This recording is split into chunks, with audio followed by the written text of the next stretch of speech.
కేవలం ఒక మనుష్యుడు రాముడు శివధనస్సుని ఎక్కుపెడతాడా? ఎక్కుపెట్టమనండి. అయోనిజ, నాకు కూతురుగా వచ్చింది సీతమ్మ, కన్యాదానం చేసి నీకు ఇచ్చి పెళ్లి చేస్తానన్నాడు. అన్నీ తెలిసినవాడు ఎవరు? బ్రహ్మర్షి విశ్వామిత్రుడు. ఆయన ఎక్కువ మాట్లాడు. ఆయన అన్నీ విని అన్నాడు, ఆ ధనస్సు అక్కడ పెట్టు చూస్తారు అన్నాడు. రాముడు వెళ్ళి చూశాడు. గురువుగారు ఏం చెప్పారు? ధనస్సు చూడమన్నారు. అంతేగాని ముట్టేసుకో, పట్టేసుకో, ఎత్తేయి అన్నారా? అనలేదు. గురువుగారు ఆజ్ఞ లేకుండా ఎక్కువ పెడితే చతికిల పడితే నీ చెప్పానురా నీకు అంటే ఇంకేం గురు శిష్యులు. అందుకని ఎవరి గౌరవం వాళ్ళు నిలబెట్టుకుంటారు. ఇవన్నీ మహర్షి వ్యాఖ్యానంలో ఏమనరు, శ్లోకం అంతే రచన చేస్తారు. ఆయన వెళ్ళి చూశాడు. చూసి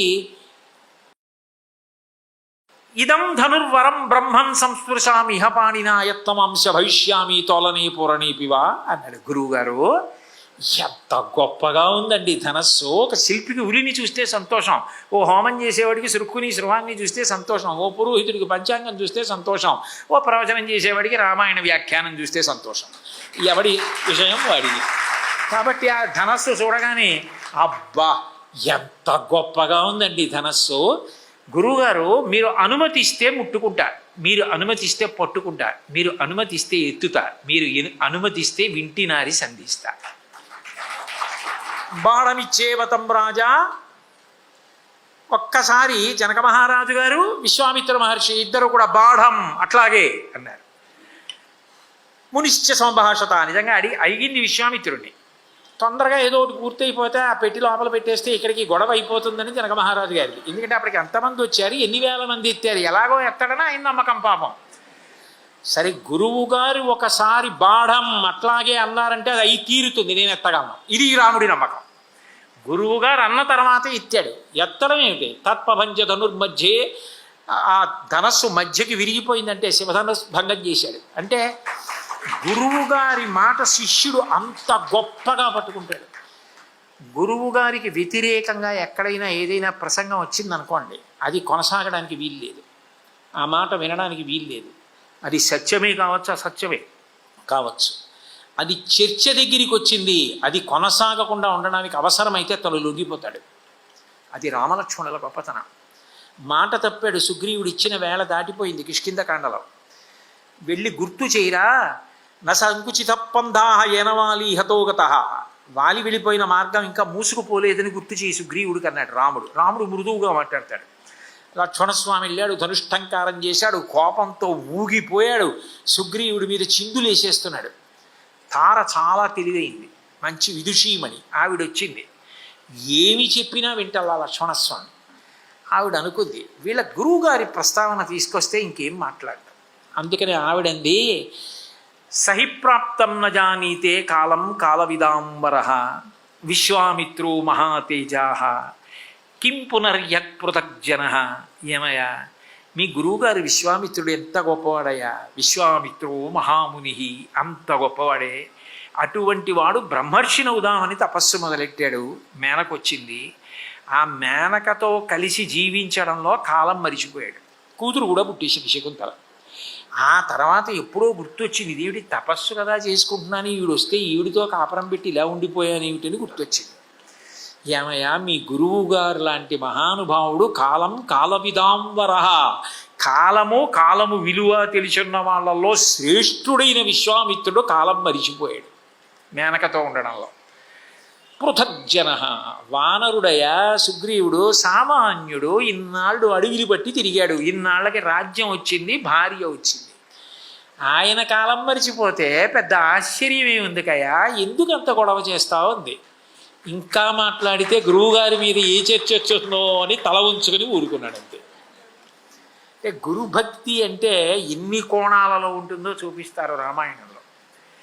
ఆ గురుభక్తి ఎంత గొప్పగా అనుగ్రహిస్తుందో కూడా గురువుకి ఎంత విశ్వాసం ఉంటుందో శాస్త్రం మీద చూపిస్తారు.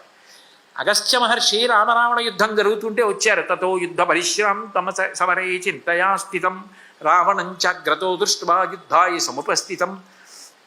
రామరావణ యుద్ధం జరుగుతుంటే అగస్త్య మహర్షి వచ్చారు.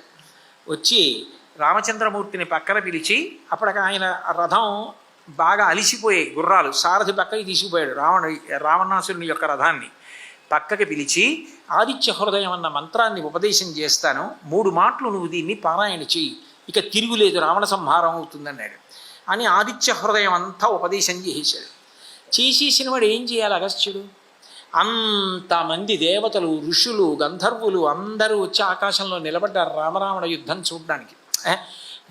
వానరులు, రాక్షసులు కూడా మనం ఎప్పుడైనా కొట్టుకోవచ్చా, ఇలాంటి యుద్ధం మళ్ళీ వస్తుంది ఏంటి, కూర్చుని యుద్ధం చూద్దామని కూర్చుని చూడడం మొదలెట్టారు. అందుకని మహర్షి ఉపమానం వేశారు, సముద్రానికి సముద్రమే ఉపమానం, రామరావణ యుద్ధానికి రామరావణ యుద్ధమే ఉపమానం అని. అటువంటి యుద్ధం చేశారు. అసలు రావణుడు చచ్చిపోతాడా అని ఆశ్చర్యపోయి చూస్తున్నారు దేవతలు. అగస్త్యుడు వచ్చి ఆదిత్య హృదయం ఉపదేశం చేశాడు. చేసిన వాడు ఏం చేయాలి? రావణ సంహారం అయిపోయే వరకు ఉండాలి కదా. ఆయన ఏం చేశాడంటే జగామచ యథాగతం, ఎలా వచ్చాడో అలా వెళ్ళిపోయాడు ఉపదేశం చేసి. అదేమిటి మరి ఆయన ఉండకుండా వెళ్ళిపోవడం ఏమిటి? నేను ఆదిత్య హృదయం ఉపదేశం చేసిన తర్వాత రావణుడు దాన్ని పారాయణ చేసిన తర్వాత ఇంకా రావణుడు బతికుంటాడేంటి?